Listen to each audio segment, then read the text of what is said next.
सुंदर श्रृणवतां ते निर्विश्य कर्ण विवरौ भरतुंगतापम रूपम दृशा दृशिमतामखिलार्थलाभम वैयत्युता विशुद्ध चित्तम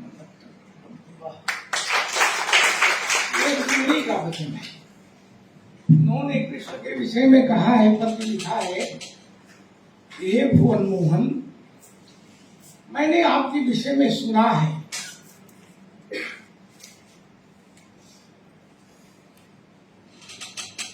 और आपके विषय में जो कुछ सुना है कानों से सुना है। कान के मार्ग से मेरे चित्त प्रदेश में आपकी छवि अंकित हो गई है। अब मेरी आंखें बेचैन हैं कि प्रत्यक्ष आपके रूप का दर्शन करूं। मैंने आदरणीय शुक्ला जी के विषय में बहुत सुना, निरंतर सुन रहा था, आज तक सुन रहा था और आंखें बेचैन थी कि कब देखूंगा। बस इस यात्रा का लक्ष्य इतना ही था। और ये जो प्रस्ताव बोलने का आया, ये बड़ा अप्रत्याशित हमारे लिए है और मेरी वाणी को स्तंभित करने वाला है। और यदि मैं गलती नहीं कर रहा हूं तो सरफराज अहमद साहब समझेंगे। फारसी की एक युक्ति है, पूरा दीदा वजू सुफला सुनिदा सुनिदा पे बुवत मानन दीदा। तुम्हारे विषय में मैंने सुना है और यूसुफ के को देखा है आंखों से। तो सुना हुआ आंखों के से देखने के बराबर कैसे हो सकता है? कानों से सुना हुआ, आंखों से देखा हुआ, दोनों के स्वाद में, दोनों के निष्कर्ष में बड़ा फर्क डालता है, बड़ा अंतर डालता है। तो मैं तो तृप्त हो रहा था आपके दर्शन से और उस तृप्ति को ही अपने साथ लेकर के लौट जाना चाहता था। ये कहने का झमेला बीच में आ गया और विषय भी ऐसा जटिल है। कविता और समय, ये दोनों अपने आप में दो ध्रुव हैं। दोनों के विषय में कुछ कहना, कुछ निश्चित करना, कुछ स्थिर करना बड़ा मुश्किल लगता है। यहाँ कविता जीवन का एक सम्यक कल्प है, वहीं समय अपनी निरंतरता में भागता हुआ एक प्रवाह है।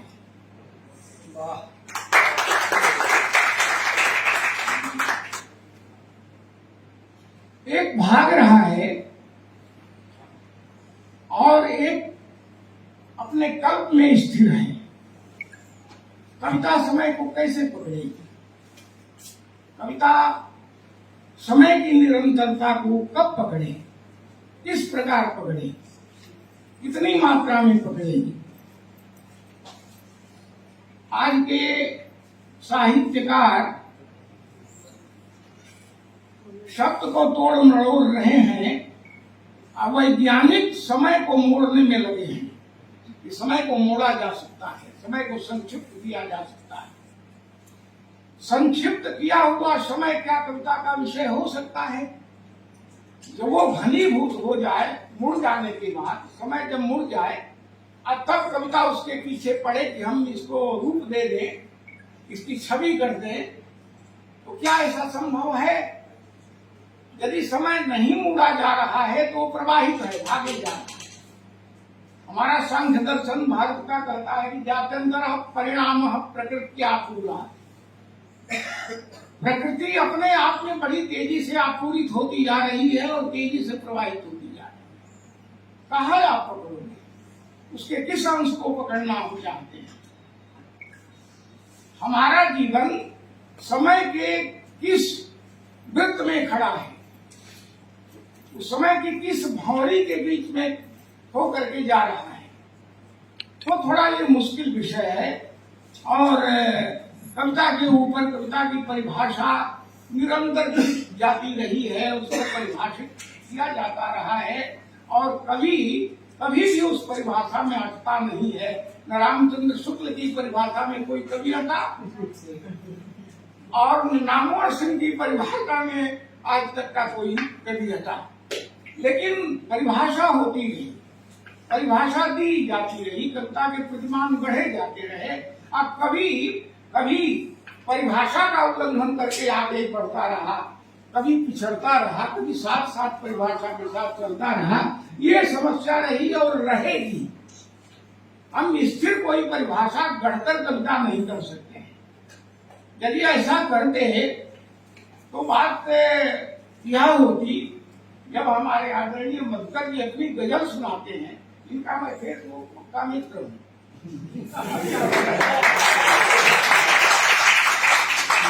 कभी कभी इनकी गजल में मैं टोका टोकी भी करते रहता हूँ। तो लेकिन लिखते हैं लाजवाब, बहुत प्रौढ़ गंभीर। तो जब ये अपनी गजल सुनाते हैं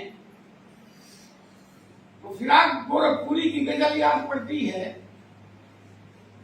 और फिराक साहब कहते थे कि मैं जब गजल को, समय को, परिस्थिति को, अपनी मनोदशा को अपनी गजल में बांधना चाहता हूँ तो मेरी स्थिति ऐसी होती है कि एक कटोरे में जल आ गया है मेरे सामने, या चाय है, कटोरा में जल है, अब मैं उसमें अपना बिंब देखने जा रहा हूँ। बिंब देखने की चाह में हमारी नाक से जो श्वास का धक्का लगा तो दोलित हो गया जल। अब मेरी जो छाया थी, मेरा जो प्रतिबिंब था, डोल गया, लपटा हो गया, गुम हो गया। मैं गजल कहाँ लिखूं, कैसे लिखूं? ये दशा है कविता की, गजल लिखने की, परिस्थिति को पकड़ने की, क्षण को पकड़ने की। कहते हैं कि मन की स्थिर अवस्था ही कविता का वास्तविक क्षण है। कविता उस अवस्था में लिखी जाएगी पूरी अनुभूति को समेट कर, जबकि मन अपनी स्थिरता में रुका रहे। क्या ये मन रुकने वाला है? तो बड़ा जटिल विषय है और इस जटिल विषय के ऊपर हम कालबाही हैं, हमारी उम्र कालबाही हो गई, अब कोई अर्थ देने लायक नहीं है। 86 वर्ष की उम्र में कविता की परिभाषा मैं क्या समझाऊं? सारी बहुत बड़े बड़े कवियों को देखा, मैंने सुना। मैं निराला जी का भक्त रहा, वो मेरे आदर्श रहे कविता की। मैं यहीं का छात्र रहा, ये चुका, यही नंदलाल बाजोरिया में बच्चों को पढ़ाया, यहाँ रहा, अब उन लोगों को सुना। यहाँ तक कि हम लोग यहाँ से दौड़ लगा करके इलाहाबाद विश्वविद्यालय में राम कुमार वर्मा जी को सुनने जाते, डॉक्टर रघुवंश को सुनने उनका लेक्चर जाते। और जब इलाहाबाद में पता चलता था कि वहाँ कवि गोष्ठी है, तो वहां तक हम लोग कोई बस मिले बस से, ट्रक भी मिले ट्रक से, उस लड़कों का जो सहता था पहुंच जाते थे और वहां उनकी कविता सुनते थे। मैं उस गोष्ठी में था एक युवक, अबोध युवक के रूप में, जहां पंत जी के लोकायतन की समालोचना हो रही। इलाहाबाद के सारे हिंदुस्तानी कवि में, हाँ सब थे उसमें जी। और समालोचकों ने जिद करके बुलाया था कि पंत जी का रहना बड़ा जरूरी है, आज से अंत तक रहे वो, अपनी किताब की समालोचना समीक्षा सुनेंगे। इतनी कटु आलोचना थी। तो कवि की ये किताब है, किसी काम की चीज नहीं है, इसमें कुछ है ही नहीं। आप पंत जी खूबसूरत आदमी, तो वृक्ष की गढ़ी हुई मूर्ति उनका रूप था। वो बैठे मुस्कुराते रहे, आज से अंत तक वो मुस्कुराते रहे, कोई उन पर असर नहीं। कविता कहाँ थी? पंडित जी के पास थी कि समालोचकों के पास थी? कविता की परिभाषा कहाँ गढ़ी जाए? पंडित जी की मुस्कान में कि समीक्षकों की कक्षता में वाह। बड़ा मुश्किल है। एक युवा अखिल भारतीय युवा कवि सम्मेलन हुआ इलाहाबाद में, उसकी अध्यक्षता पंत जी कर रहे थे और मुख्य अतिथि बच्चन जी थे। तभी हम लोग युवा ही थे और उसमें हम लोग भी मीठी मीठी कविता की लाइनें जोड़ने की कोशिश करते थे। जुल्फी बढ़िया झाड़ते थे, मुस्कुराते थे। और ये अनुभव है, उस समय का दृश्य याद है कि थोड़ा सा मुस्कुराकर हम लोग भी ऐसे यदि सिर करते थे तो कई के मुस्कान। आज आप सबों के सामने मैं बैठा हूँ, मैं मुस्काने की कोशिश करूँ तो भयानक हो जाएगा। क्योंकि मुस्कान में जितने अंग चाहिए उनमें सारे अंग साफ छोड़ चुके हैं। तो कहने का अर्थ है कि बड़ा जटिल विषय है। और उसमें मैंने भी एक गीत सुनाया, दूर जाकर तुम नैन के पास मेरे आ गए। इसी तरह की गीत उस समय चलते थे। दूर जाकर तुम नैन के पास मेरे आ गए हो, जग पड़ी संस्मृति विगत याद यंत्र में समाये। फिर वही दिन, फिर वही बीते हुए क्षण लौटे आए। घहराते बादलों में, बिजलियों की कौंध में, हर बार तुम मुस्कुरा गए हो, दूर जाकर तुम नैन से पास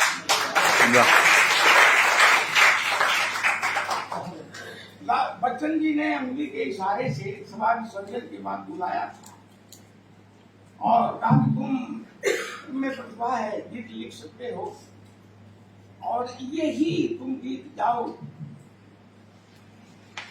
लखनऊ में मुझे जाना था, मेरी जगह पर तुम जाओ, ये भाड़ा ले लो। अब मुझे जो उन लोग देना चाहते थे वो ले लेना, बिना शुल्क लिए कविता कहीं मत सुनाना जी। ये कविता की एक परिभाषा बच्चन जी गढ़ रहे थे, हमको सिखा रहे थे। और मैं गया, जितना उनको शुल्क में पारिश्रमिक मिलना था वो मुझे मिला। ऐसे वो लोग थे प्रेरक, कविता को इस तरह से वो लोग समझाते थे। और कविता, कवि और श्रोता में बड़ा फर्क होता था। सुनने वाले श्रोता वस्तुतः श्रोता होते थे, कवि मंच पर वस्तुतः कवि होते थे।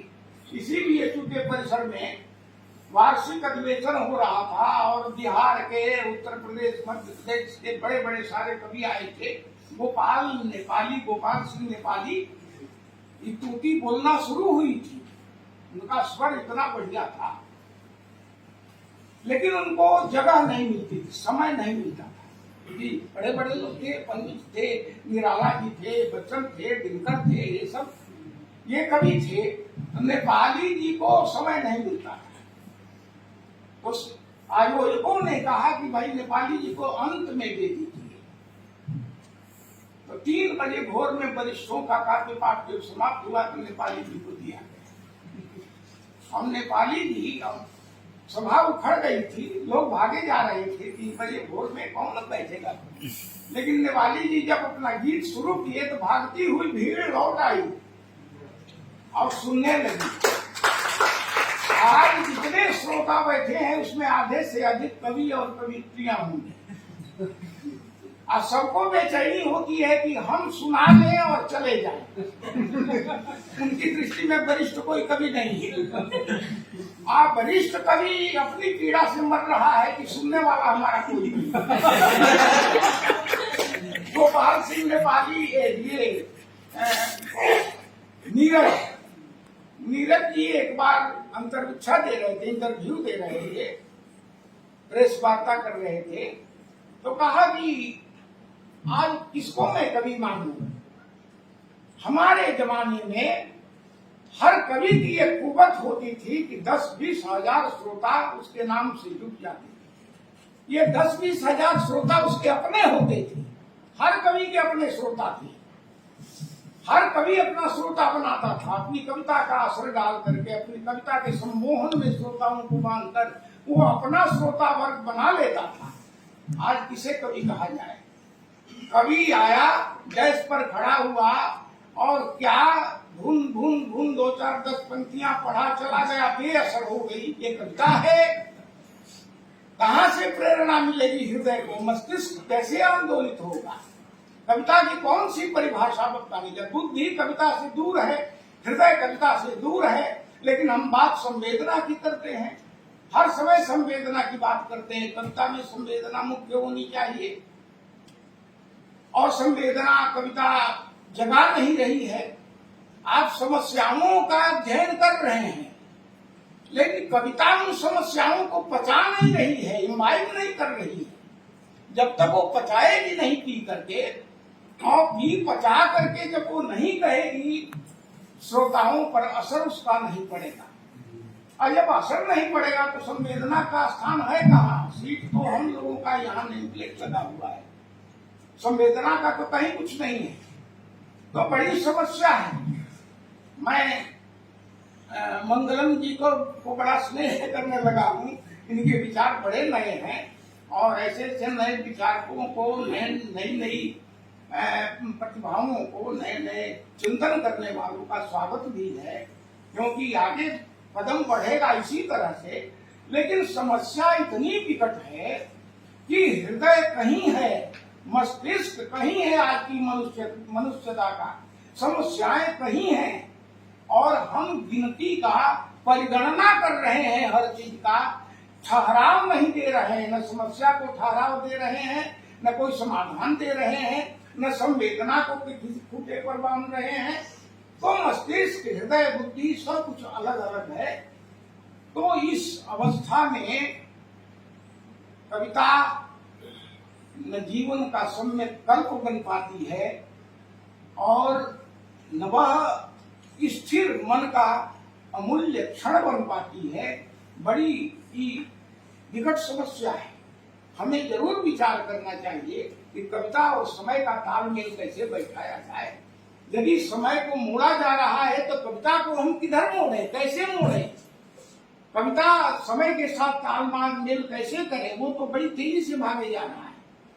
आज का हिंदी का साहित्य विज्ञान से कोसों दूर है। उनके विज्ञान से कोई बात नहीं, उस विज्ञान को नहीं पढ़ रहा है। साहित्य का के लिए असल चुनौती विज्ञान है। हमारे सारे साहित्यिक मानदंड को विज्ञान ने तोड़ा है, रौंदा है। हम कोई जवाब नहीं दे पाते हैं। समस्या यहाँ भी एक है कि विज्ञान से हम टक्कर नहीं लेंगे तो हमारी सारी कल्पना और परिभाषा मिट्टी में मिल जाएगी या मिथ्या हो जाएगी। इसलिए इन सारी बातों को कि हमें विज्ञान सम्मत कविता भी लिखनी चाहिए, विज्ञान सम्मत वैज्ञानिक उपन्यास भी लिखना चाहिए, वैज्ञानिक कहानी भी लिखनी चाहिए और कविता में विज्ञान की चुनौती का उत्तर होना चाहिए। हम जीवन के एक छोटे छोटे अंश को, जीवन की छोटी छोटी समस्या को, दुख, पेट, हाशिया, काफिया, ये सब तो करते हैं। इनको कैसे मिटाया जाए? एक लकीर जो पड़ गई है, कैसे मिटाया जाए? तो बड़ी समस्या है, जटिल समस्या है। और विचार जो हम करते हैं ये बड़ी जरूरी चीजें हैं। विचार करते समय हम लोग जीवन के सारे अंगों पर विचार करते हैं, करना चाहिए। कविता को एक स्थिर रूप देना चाहिए, दिशा देनी चाहिए और ये नई पीढ़ी ही कर सकती है। जो कालबाही हो रहे हैं, जिनकी बुद्धि बार बार अतीत को बांधे रहेगी, तो उससे तो खतरा है। लेकिन जो नई विचारणा है, नई अवधारणा के साथ उसे आगे आना चाहिए और खूब मंथन करना चाहिए और मंथन को अपनी कविता में उतारकर आदर्श के रूप में प्रस्तुत भी करना चाहिए। मैं इतना कहूँगा।